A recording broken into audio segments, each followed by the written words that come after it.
Hello students, now I am here to discuss the second topic of application of derivative. इस 6 unit paper A का second topic है और ये topic क्या है, increasing function and decreasing function. But इस topic का मैं पहले जो वीडियो है उसमें इसका बेसिक बताऊंगा आपको मैं ना। इस बेसिक को ध्यान से देखना आपने और इसको एक दो बार देखो और इसे कॉपी कर लो। आई एम श्योर कि 100% सभी बच्चे इसको सीख जाएंगे और ये इंपॉर्टेंट टॉपिक है। और जैसे कि लिखा है इंक्रीजिंग फंक्शन, दूसरा कौन सा है, डिक्रीजिंग फंक्शन। इसी की बेस्ड जो है प्रॉब्लम्स एग्जाम में आएंगी। अब यहाँ पे मैंने इसका डेफिनेशन लिखा है, ऐसे मैं आपको समझाऊंगा। इंक्रीजिंग फंक्शन, अब लिखा ना, a function is said to be increasing function if F X increases as X increases. कहने का मतलब कि आपका कोई भी फंक्शन जो है वो इंक्रीजिंग फंक्शन कब होगा, अगर आप x की वैल्यू को इंक्रीज करेंगे और आपका एफ एक्स भी क्या हो रहा है, इंक्रीज हो रहा है। या दूसरा होता है कि अगर आप एफ एक्स को डिक्रीज करते हैं और x भी क्या हो रहा है, डिक्रीज हो रहा है। जनरली अगर मैं आपसे बात करूं, यहां रफली बताने की कोशिश करता हूं आपको मैं। लुक एट हियर, ये देखो, सपोज कि मैं यहां पे इसको x मान लेता हूं। ये x आप क्या कर रहे हो, x की वैल्यू को आप बढ़ा रहे हो। x पहले 1 था, 2 है, 3 है, तो x क्या हो रहा है, इंक्रीज। तो इसके कंसर्निंग जो y की वैल्यू है, ये y मान लेते हैं, तो y भी क्या होती जा रहा है, इंक्रीज। x को बढ़ा रहे हैं आप, x बढ़ रहा है और y की वैल्यू भी क्या हो रही है, बढ़ रही है। मैं एग्जाम्पल से बताऊंगा। और दूसरा कि अगर मान लो ये आपका x का, मैं ऐसे लाइन ड्रॉ कर रहा हूं, x क्या आ रहा है, x क्या हो रहा है, डिक्रीज, और y भी क्या हो रहा है, डिक्रीज हो रहा है। तो कोई भी ऐसा फंक्शन अगर आप x की वैल्यू इंक्रीज करते जाते हैं और y भी इंक्रीज होते जाता है, x आप डिक्रीज हो रहा है तो y की वैल्यू भी क्या हो रही है, डिक्रीज हो रही है। ऐसा जो फंक्शन होगा वो आपका इंक्रीजिंग फंक्शन होता है। ठीक है, अगर एफ एक्स की वैल्यू, ये ना बताया, एफ एक्स इंक्रीज हो रहा है तो x भी इंक्रीज हो रहा है। एफ एक्स डिक्रीज हो रहा है मतलब x भी डिक्रीज हो रहा है। तो x की वैल्यू बढ़ेगी तो y की वैल्यू भी बढ़ रही है, x की वैल्यू कम हो रही है तो y की वैल्यू भी कम हो रही है। तो ऐसे फंक्शन को प्यारे बच्चों आप बोलेंगे वो इंक्रीजिंग फंक्शन है। सर कैसे करना है इसको, हमें नहीं पता, एग्जाम्पल दो। तो मैं, चलो बच्चे कह रहे हैं तो एग्जाम्पल लेके आ जाता हूँ। ये देखो, ये मैंने यहाँ पे ऐसे ग्राफिकली इसको यहाँ पे रख दिया कि मैंने, ये आपका x एक्सिस है, ये आपका y एक्सिस है। ये मैंने फंक्शन ले लिया और एग्जाम में ये फंक्शन आता है, तो बताओ ये इंक्रीजिंग है या डिक्रीजिंग है। अब यहां पे देखो मैंने एफ एक्स लिया है, एफ एक्स को क्या मान लिखते हो आप, आपको पता है, दैट इज वाई। तो इसको मैं वाई इक्वल टू एक्स लिख सकता हूं। ओके, अब यहां पे देखो, मैं यहां पे एक्स का वैल्यू जो है वो 1 पुट करता हूं। एक्स के लिए मैंने 1, अब एक्स यहां पे 1 पुट करो, तो एक्स की प्लेस पे मैंने 1 पुट किया तो वाई की वैल्यू क्या हो गई, 1। ठीक है, अब मैं एक्स को इंक्रीज कर रहा हूं, एक्स नेक्स्ट क्या मान लिया मैंने, 2। x2 लिया तो इधर y की वैल्यू पुट करो, तो y की वैल्यू क्या हो गई इसमें, 2। x2 लिया, इधर 2 पुट किया मैंने, तो y क्या हो गया, 2। और यहां पे खुद देखो आप, तो x क्या हो रहा है, इंक्रीज हुआ, 1 से 2 आ गया, तो y भी क्या हो गया, इंक्रीज हो गया। तो अगर मैं इसको उल्टे तरह से लूं, पहले अगर x2 पुट करता हूं तो y की वैल्यू क्या आई, 2 आई। फिर मैं 2 के बाद 1 पुट करता हूं, x1 पुट किया तो y क्या आ गया, 1 आ गया। तो वैसे मैंने क्या किया, x को मैं डिक्रीज कर रहा हूं तो y भी क्या हो रहा है, डिक्रीज हो रहा है। तो ऐसा जो फंक्शन होता है बेटा, इसे बोलते हैं इंक्रीजिंग फंक्शन। अगर इसको शो करना हो यहां पे, तो जब मैंने x1 पुट किया तो y क्या आया, 1, ये पॉइंट आ गया। जब मैंने x2 पुट किया तो ये देखो y क्या आ गया, 2, ये पॉइंट आ गया। अगर मैं x0 लेता हूं, ऐसे ही x मैंने 0 ले लिया, तो यहां पे 0 पुट करो तो y का वैल्यू क्या आ रहा है बच्चों, 0। अब खुद देखो, x2 पुट किया, y2 आया, x पुट 1 किया, y1 आया, x पुट 0 किया तो y क्या आ गया, 0। तो अगर मैं यहां से शुरू करता हूं तो x की वैल्यू क्या हो रही है, डिक्रीज, तो y की वैल्यू क्या हो रही है, डिक्रीज। अगर मैं देखूं दूसरी तरह से कि इधर से ऊपर से नीचे हूं, तो x की वैल्यू यहां पे क्या हो रही है, इंक्रीज, तो y भी क्या हो रहा है, इंक्रीज। तो दैट मीन्स अगर आपका x इंक्रीज हो रहा है, सॉरी x क्या हो रहा है यहां से, ये आप देखें ना, इधर से यहां से देखें तो क्या हो रहा है, डिक्रीज, 2 1 0। इधर से x डिक्रीज हो रहा है और y भी क्या हो रहा है, डिक्रीज हो रहा है। ऑलराइट, तो x की वैल्यू इंक्रीज होती जाती है तो y की भी क्या होती है, इंक्रीज। y होता है fx, x increase y increase, x decrease y decrease. अगर ऐसा कोई फंक्शन होता है तो वो फंक्शन कौन सा होता है, that is called as increasing function. अगर बेटा आपको समझ आ गई है तो एक लाइक कर देना है और सब्सक्राइब कर देना है। और बेटा इसको देखो, अगर मैं आपको इसके क्वेश्चंस पूरी एक्सरसाइज बताऊंगा कि क्वेश्चन इसका ना, तो मैं कोशिश करूंगा कि आपको ये ऐसे समझ आए कि पूरी जिंदगी ना भूले आपको। ऑलराइट, अब यहां पे लिखा है सिंबॉलिकली, कभी एग्जाम में आ जाता है कि ये फंक्शन इज इंक्रीजिंग, आगे ऑप्शन दी होंगी। ये क्या लिखा है, x1 जो है ग्रेटर देन x2, मतलब फर्स्ट वाला x जो है सेकंड से क्या है, बड़ा है। तो इनका आंसर क्या आना चाहिए, अगर x1 x2 से बड़ा है तो f ऑफ x1 की वैल्यू f ऑफ x2 से बड़ी होनी चाहिए। ऑलराइट, और अब x1 फर्स्ट वाला x जो है सेकंड वाले x से छोटा होगा तो फर्स्ट वाले फंक्शन की वैल्यू सेकंड फंक्शन से छोटी होनी चाहिए। यहां देख सकते हो आप अब ये x1, इसे मान लो x1, तो y1 की वैल्यू क्या आ रही है, 0। ये x2 हो गया, जैसे ना इसको मान लेते हैं x1, x1 0 है तो ये आपका y होता है f ऑफ x, तो ये y1 की वैल्यू 0। अब ये x2 की वैल्यू क्या होगी, 1, तो y2 की वैल्यू क्या होगी, 1। तो इधर क्या है, x1 जो है x2 से छोटा है, तो सिमिलरली जो y1 है y2 से छोटा है। तो सिंबॉलिकली इसको ऐसे लिखते हैं, अगर x1 की वैल्यू x2 से छोटी है तो पहले वाला फंक्शन सेकंड से छोटा होना चाहिए। और दूसरा अगर देखें कि अगर फर्स्ट x का वैल्यू सेकंड वाले से छोटा है तो फर्स्ट वाला फंक्शन जो है वो सेकंड वाले फंक्शन से छोटा होना चाहिए। ये यहां पे मैंने बताया है। इसका कहने का मतलब वही है कि अगर x इंक्रीज हो रहा है तो y की वैल्यू भी क्या होगी, इंक्रीज होगी। अगर x डिक्रीज हो रहा है तो y की वैल्यू भी क्या होगी, डिक्रीज होगी। ऐसा फंक्शन जो होता है वो आपका इंक्रीजिंग फंक्शन होता है। तो बेटा नीचे कमेंट लिखें, जब देखें इसे कमेंट लिखें और बेटा इसको शेयर करें, ताकि जो बच्चे जिनको नहीं आता है और फ्रेंड्स हैं, कुछ लोग ऐसे हैं जिनको इसको समझना है, तो उनको हेल्प हो जाए। ऑलराइट, इवन कि मेरे पास ऐसे पूरा मेथड नहीं है वीडियो बनाने के लिए, मैं इसको हैंड में पकड़ के बना रहा हूँ। तो actually I don't know how a video can be made, तो सॉरी फॉर इनकन्वीनियंस, लेकिन मैं आपको बेस्ट प्रोवाइड करने की कोशिश करूंगा। अब डिक्रीजिंग फंक्शन आ गया, वो इंक्रीजिंग था, डिक्रीजिंग। इंक्रीजिंग में क्या था, x की वैल्यू इंक्रीज तो y भी क्या हो रहा है, इंक्रीज। अगर x डिक्रीज तो y भी क्या होगा, डिक्रीज। तो ऐसा फंक्शन इंक्रीजिंग। डिक्रीजिंग में क्या होगा कि मैं ऐसे जनरल बताता हूँ कि देखो, यहां पे अगर ये मान लेते हैं कि जैसे आपका इधर x है, ये आपका मैं x मान लिया, ये 1 है, ये कौन सा 2 है, तो इधर से अगर देखें तो x क्या हो रहा है, इंक्रीज। लेकिन y की वैल्यू वो क्या होनी चाहिए, अगर x इंक्रीज तो y क्या होना चाहिए, y डिक्रीज होना चाहिए। x बढ़ रहा है, ये देखो ये y पॉजिटिव और इधर y नेगेटिव होता है, इधर लिख लेते हैं ये x नेगेटिव। अगर मैं यहां बात करूं इसकी तो x क्या हो रहा है, इंक्रीज। x तो इंक्रीज हो रहा है लेकिन नीचे y नेगेटिव होता है, और y क्या हो रहा है, डिक्रीज। x की वैल्यू बढ़ रही है, y की क्या हो रही है, छोटी। इसमें क्या था, x इंक्रीज तो y भी इंक्रीज। इसमें क्या बोला कि अगर x इंक्रीज हो रहा है और y क्या होगा, डिक्रीज होगा, तो उस केस में क्या होगा आपका, वो फंक्शन क्या होगा, डिक्रीजिंग। जैसे जनरली बताऊं मैं, इधर से मान लो ये x है, x क्या हो रहा है, इंक्रीज, और ये मान लेता हूं y, और y क्या हो रहा है, डिक्रीज। x तो बढ़ रहा है लेकिन y क्या हो रहा है, कम हो रहा है। दूसरा कि ये मान लो x, अगर x डिक्रीज हो रहा है, ऊपर से नीचे आ रहा है, लेकिन y क्या हो रहा है, इंक्रीज हो रहा है। अगर ऐसा कोई फंक्शन होगा उसे बोलते हैं डिक्रीजिंग फंक्शन होते हैं।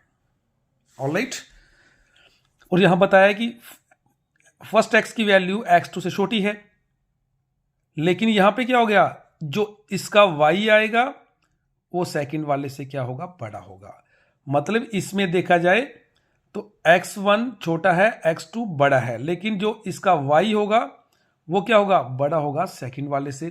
तो अगर इसकी एग्जांपल नहीं, मैं एग्जांपल से यहां बताता हूं। मान लो कि ये मैंने फंक्शन ले लिया आपके लिए 1y(x), ये फंक्शन आ गया। अब खुद देखो f(x) क्या होता है, y होता है, तो y को मैं 1y(x) लिख सकता हूं। अब इधर देखो पहले मैं x पुट कर देता हूँ 1, ठीक है। ऐसे जनरली x1 लिया, इधर पुट करो तो y का वैल्यू क्या हो गया भाई 1/1, तो यहाँ y की वैल्यू क्या होगी 1/1 1 होता है। मैं इसमें x अब इंक्रीज कर रहा हूँ, अब x कितना हो गया x2 हो गया, पुट करो y की प्लेस पे, यहाँ पुट करो तो ये 1 यहाँ पे 2 पुट कर दिया, तो 1/2 क्या होता है बच्चा, देखो खुद ही 0.5। अब आप खुद देख के बताओ, x में क्या कर रहा हूं इंक्रीज, पहले 1 है फिर कौन सा भी 2, तो x इसमें इंक्रीज हो रहा है। यहां y की वैल्यू क्या है, पहले 1 थी, अब क्या हो गया 0.5, तो y क्या हो गया 1 से 0.5 आ गया। x तो इंक्रीज हुआ लेकिन y क्या हो गया डिक्रीज हो गया। और जो ऐसा फंक्शन होगा प्यारे बच्चों, ये बेस्ट एग्जाम्पल है इसकी डेफिनेशन को समझने के लिए। आई होप समझ गए होंगे। x जो है इंक्रीज होगा लेकिन y क्या होगा डिक्रीज होगा, ऐसा फंक्शन है प्यारे बच्चों, ये डिक्रीजिंग फंक्शन होगा। मुझे लगता है कि अब आप इंक्रीजिंग और डिक्रीजिंग समझ गए होंगे, तो मैं जल्दी से थोड़ा सा फिर से बता देता हूं। थोड़ा सा इंक्रीजिंग में क्या होता है, शॉर्ट में देखो कि अगर x की वैल्यू इंक्रीज तो y भी क्या होगा इंक्रीज, x की वैल्यू डिक्रीज तो y की वैल्यू क्या हो रही है डिक्रीज। दैट मीन्स ऐसा फंक्शन इंक्रीजिंग फंक्शन। और डिक्रीजिंग में शॉर्ट में देखें, अगर x आपका इंक्रीज हो रहा है लेकिन y क्या हो रहा है आपका डिक्रीज हो रहा है, ऐसा फंक्शन जो है वो आपका डिक्रीजिंग फंक्शन होगा। और प्यारे बच्चों हम चाहते हैं कि इसका आप स्क्रीनशॉट ले लो और बेटा इसे कॉपी पक्का करें।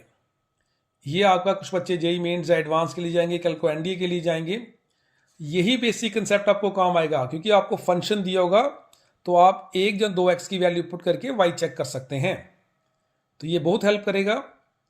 तो बेटा अगर आपको समझ आ गया है तो इसको शेयर पक्का करें, ऑलराइट, क्योंकि आपके एक शेयर से किसी दूसरे बच्चे का भी बेनिफिट हो सकता है, ऑलराइट। ठीक है आगे चलते हैं। ओके स्टूडेंट्स, अब जो आपका बेटा जो एक्सरसाइज आएगी ना, उस एक्सरसाइज में आपको क्वेश्चन दिया है और चैप्टर था ये एप्लीकेशन ऑफ डेरिवेटिव, कि डेरिवेटिव आपने यूज करना है और उससे बताना है आपने कि फंक्शन इंक्रीजिंग है डिक्रीजिंग है। एक्चुअली 4 तरह के क्वेश्चन एग्जाम में आते हैं। चेक करो फंक्शन क्या है, स्ट्रिक्टली इंक्रीजिंग, या क्या होगा इंक्रीजिंग बताओ, या स्ट्रिक्टली डिक्रीजिंग, और यहां बताना है decreasing function. Strictly decreasing, decreasing function, strictly increasing और इंक्रीजिंग फंक्शन। इंक्रीजिंग और डिक्रीजिंग मैंने आपको जनरली बता दिया से कि अगर x इंक्रीज तो y इंक्रीज, इसमें x इंक्रीज तो y क्या होगा डिक्रीज होगा, तो इंक्रीजिंग में x भी इंक्रीज y भी इंक्रीज, इसमें x इंक्रीज लेकिन y डिक्रीज। लेकिन एग्जाम में आता है कि आप डेरिवेटिव यूज करके आप बताओ कि ये फंक्शन स्ट्रिक्टली इंक्रीजिंग है। अब इसमें डिफरेंस क्या है वो देखने हैं। अब ये चैप्टर जो है एप्लीकेशन ऑफ डेरिवेटिव है, तो इन क्वेश्चनों में आपको एक चीज दी होगी, यहां देखो आपको कोई फंक्शन तो गिवन दिया होगा, है कि नहीं। अगर मैं बात करूं, ये मैं ऐसे बुक लेता हूं, ये क्वेश्चन देखो, जैसे इधर से पकड़ लेते हैं, क्वेश्चन दिया ना इसे, शो दैट द फंक्शन, ये फंक्शन दिया हुआ है इसको इंक्रीजिंग बताना है, ये भी फंक्शन दिया एक्सपोनेंशियल इसको इंक्रीजिंग बताओ, इसमें फंक्शन दिया साइन एक्स इसको इंक्रीजिंग और डिक्रीजिंग बताना है, ठीक है ना। अब ये क्वेश्चन देखो कि इसमें इंटरवल निकालो, फंक्शन स्ट्रिक्टली इंक्रीजिंग और स्ट्रिक्टली डिक्रीजिंग बताना है। तो अब ऐसे क्वेश्चन दिए हैं तो इसमें आप x1 2 करेंगे, it takes lot of time, लेकिन वहां पे x1 x2 पुट करिए तो आप तो बता दिया MCQ आगे एग्जाम में कर देंगे, लेकिन इसमें आपने डेरिवेटिव यूज करने हैं। अब वैसे उसमें कैसे करना है वो देखो ध्यान से, मैं यहां बताता हूं आपको, बुक को करता हूं साइड पे। तो कोई ना कोई फंक्शन आपको गिवन दिया होगा बच्चों, ठीक है। अब इसमें क्या करेंगे आप, सबसे पहले काम है कि जो भी फंक्शन दिया होगा, मैं ये एक्सरसाइज में आपको एक एक पार्ट बताऊंगा, यहां सिर्फ इसका बेसिक समझाने की कोशिश कर रहा हूं कि जो भी आपको फंक्शन दिया होगा उसको पहले डिफरेंशिएट कर देना है। जो वेरिएबल होगा x है तो x से करना है, y है तो y से, t है तो t से कर देना है। अब ये देखो, ये जो है आपने इसका डेरिवेटिव कर देना है, ठीक है, इसको डेरिवेटिव करना है, जो फंक्शन है उसका डेरिवेटिव कर लेंगे। अब जब डेरिवेटिव कर दिया आपने, हमारे पास वहां पे x की वैल्यूज जो है वो अवेलेबल होंगी, x की वैल्यू हमारे पास पड़ी होगी, डन। अब क्या करना है आपने, ये डेरिवेटिव दिया है तो डेरिवेटिव में आपने वैल्यू पुट करनी है जो x वाली आपको दी होगी, जो भी यहां पे डेरिवेटिव आया होगा, तो इसमें 3 तरह की वैल्यू आती हैं। अगर ये बताते हैं कि अगर आपका जो डेरिवेटिव होगा उसकी वैल्यू ये आए, मतलब 0 आए और साथ में कौन सी आए, पॉजिटिव, वहां एक्स की वैल्यू एक नहीं होगी, एक्स आपको इंटरवल्स में दिया होगा 1 से लेकर 10 तक, या -∞ से 4 तक, कुछ भी। ये क्वेश्चन बताऊंगा कि अगर आपका डेरिवेटिव की वैल्यू 0 भी आ रही है साथ में पॉजिटिव भी आ रही है, तो ऐसा फंक्शन जो होगा बेटा इसको बोलते हैं स्ट्रिक्टली इंक्रीजिंग। और सॉरी स्ट्रिक्टली इंक्रीजिंग बेटा इसमें से होता है ग्रेटर देन, सॉरी ये कि अगर आपका डेरिवेटिव का वैल्यू जो है वो ग्रेटर देन 0, मतलब सारी वैल्यू क्या आ रही है, पॉजिटिव। जो भी आपको फंक्शन दिया होगा उसका आप डेरिवेटिव करेंगे, डेरिवेटिव में एक्स की वैल्यू पुट करो जो आपके पास होंगी, तो अगर उन सबका आंसर क्या आ रहा है, पॉजिटिव आ रहा है, तो फंक्शन स्ट्रिक्टली इंक्रीजिंग। इस तरह एग्जाम में करना है। और सर इंक्रीजिंग में क्या होगा, इंक्रीजिंग में जो आपका डेरिवेटिव है उसकी वैल्यू ये होनी चाहिए। तो अगर आपका डेरिवेटिव की वैल्यू 0 भी आ रही है, मतलब इसकी वैल्यू आपकी 0 भी आ रही है और साथ में क्या आ रही है, पॉजिटिव आ रही है, तो ऐसे फंक्शन को बोलेंगे कि वो इंक्रीजिंग फंक्शन है। फिर से रिपीट कर रहा हूं, अगर आपका डेरिवेटिव जो निकाला उसमें x की वैल्यू यूज की तभी तो आपका आंसर आएगा, और आंसर अगर आपका ग्रेटर देन 0 आ रहा है मतलब पॉजिटिव वैल्यू, तो वो फंक्शन स्ट्रिक्टली इंक्रीजिंग। और अगर डेरिवेटिव का जो आंसर है after putting the value of x 0 भी आ रहा है साथ में पॉजिटिव, तो वो इंक्रीजिंग होगा। आई होप आप समझ गए होंगे। ये पॉइंट समझो, फिर ये क्वेश्चन मैं आपको बताऊंगा कैसे भी पॉइंट निकालने कैसे हैं। स्ट्रिक्टली डिक्रीजिंग में क्या होता है कि जो आपका फंक्शन को आप डेरिवेटिव करेंगे उसमें x की वैल्यू पुट करेंगे और इसमें आपका लेस देन 0, कि डेरिवेटिव की वैल्यू लेस देन 0 आ रही है, इसका मतलब ये सारी वैल्यू क्या आएंगी, नेगेटिव। तो डेरिवेटिव अगर आपका नेगेटिव आता है x की वैल्यू पुट करने से, तो वो स्ट्रिक्टली डिक्रीजिंग। और डिक्रीजिंग में क्या होगा, डिक्रीजिंग में वही आपने जो डेरिवेटिव लेना है इसकी वैल्यू दिस वन 0 और नेगेटिव, 0 और 0 से पीछे, मतलब इसमें आपके पास वैल्यू 0 और क्या आएगी, नेगेटिव आएगी। ऑलराइट, अगर आपका डेरिवेटिव 0 और नेगेटिव आ रहा है तो फंक्शन आपका डिक्रीजिंग होगा। तो जल्दी से शॉर्ट में एक बार इसको फिर से देख लो। अगर डेरिवेटिव आपका ग्रेटर देन 0 आ रहा है, मतलब डेरिवेटिव क्या आ रहा है आपका, पॉजिटिव, तो स्ट्रिक्टली इंक्रीजिंग। अगर डेरिवेटिव आपका 0 और साथ में पॉजिटिव वैल्यू आ रही है डिफरेंशिएशन की, तो वो आपका इंक्रीजिंग होगा। तो इधर अगर आपका डेरिवेटिव लेस देन 0 है, मतलब नेगेटिव आ रहा है, डेरिवेटिव की सारी वैल्यू नेगेटिव आ रही है, वो स्ट्रिक्टली डिक्रीजिंग। और अगर आपका डेरिवेटिव 0 और नेगेटिव आ रहा है तो वो आपका डिक्रीजिंग फंक्शन होगा। तो आप इसको एक छोटा सा स्क्रीनशॉट इसका ले सकते हैं। ये पॉइंट्स मोस्ट इंपॉर्टेंट है, इसे करना ही करना है। Okay, alright. जैसे बेटा मैंने इसमें कहा था ना आपको डेरिवेटिव पॉजिटिव, कुछ पॉइंट्स दिए होंगे उसको पुट करने के बाद। अब नीदर इंक्रीजिंग नॉट डिक्रीजिंग, ये कब होगा, आपको फिर से बता रहा हूं कि नीदर इंक्रीजिंग और नॉट डिक्रीजिंग में क्या करेंगे। अब देखो इसको, ये आपको फिर से कह रहा हूं कि फंक्शन दिया होगा, आप क्या करेंगे, सबसे पहला स्टेप उसका डेरिवेटिव करना है, ठीक है। अब मान लो कि आपको ऐसे पॉइंट दिया है 0 से लेके 10 तक, ये आपको इंटरवल है, ऐसे बता रहा हूं मैं, ये 0 से लेके 10 तक आपके पास x की वैल्यू है, ठीक है। मैं ऐसे यहां पे लाइन ड्रॉ करता हूं बीच में। अब इधर से मान लो ये 5 हो गया, 0 से 5 मान रहे।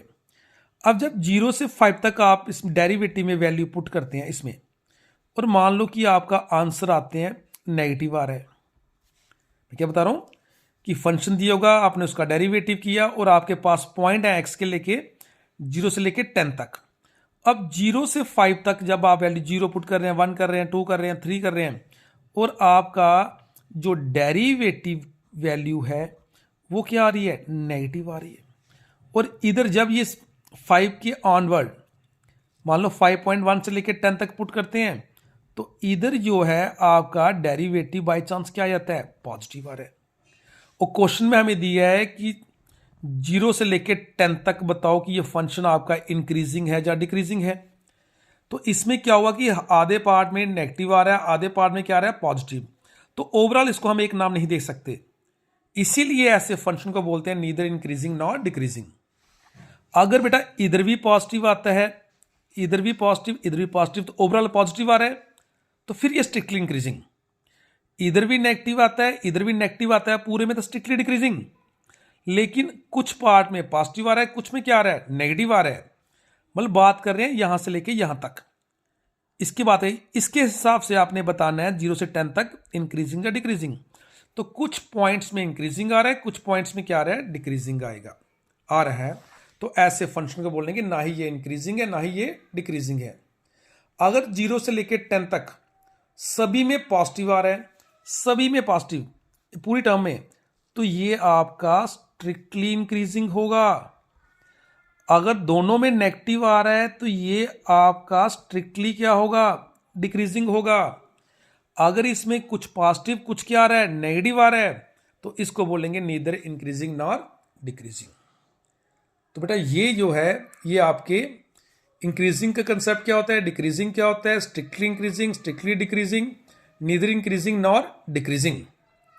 और जाते जाते इसका लास्ट में पॉइंट याद रखना है बेटा, ये सारे क्वेश्चंस में आपको बताऊंगा मैं, बस आपने ये पॉइंट याद रखने हैं। अब इसमें देखिए आप इसको, मुझे बताओ अगर कोई फंक्शन ऐसे एक्स स्क्वायर में दिया हो, तो X belongs to real number हो, तो रियल नंबर पे सभी आते हैं, नेगेटिव पॉजिटिव फ्रैक्शन वाले भी, और इसकी वैल्यू हमेशा क्या होती है, ऑलवेज। ये याद रखना है, कुछ क्वेश्चन में डेरिवेटिव के बिना जब आपने करना है तो कर सकते हो। तो स्केयर एक्स कुछ भी पुट कर लो, अगर स्केयर है तो उसकी मिनिमम वैल्यू 0 जहां पॉजिटिव होगी। एक सेकंड पॉइंट हो गया मॉड वाला, मॉडुलस फंक्शन कभी भी दिया हो तो उसकी भी वैल्यू क्या होती है, 0 से पॉजिटिव ऑलवेज। मॉड कभी नेगेटिव नहीं होता, इसको एब्सोल्यूट वैल्यू फंक्शन भी बोलते हैं। फिर एक पॉइंट याद रखना है, साइन थीटा, साइन कुछ भी हो, साइन की मैक्सिमम वैल्यू 1 होती है और मिनिमम क्या होती है, -1, याद रखना है। मैक्सिमम 1 और मिनिमम -1 होती है। और कॉस का भी सिमिलर, कॉस का भी मैक्सिमम वैल्यू 1 होता है और मिनिमम वैल्यू उसका -1 होता है। साइन कॉस का मैक्सिमम 1 और मिनिमम -1। ई की पावर बेटा पॉजिटिव आए, ई की पावर नेगेटिव आए, ई की पावर 0 आए, इसका वैल्यू हमेशा क्या होता है, पॉजिटिव। ये 5 पॉइंट याद रखने हैं, फिर आप इस एक्सरसाइज को इजीली कर लेंगे मजे से। और ये टिपिकल एक्सरसाइज नहीं है, इट्स वेरी सिंपल। ओके, तो चाहो तो बेटा इसका आप स्क्रीनशॉट एक ले सकते हैं। आई होप आपको समझ आ गया होगा, और कमेंट जरूर करें और लाइक भी प्लीज करें और शेयर करना ना भूलें इसको। तो मैं मोस्टली आज कोशिश करूंगा कि आज इवनिंग तक मैं इसका आपका पूरा एक्सरसाइज जो है वो रिकॉर्ड करके इसको अपलोड कर दूंगा आपके लिए। Thank you, till then take care, bye bye.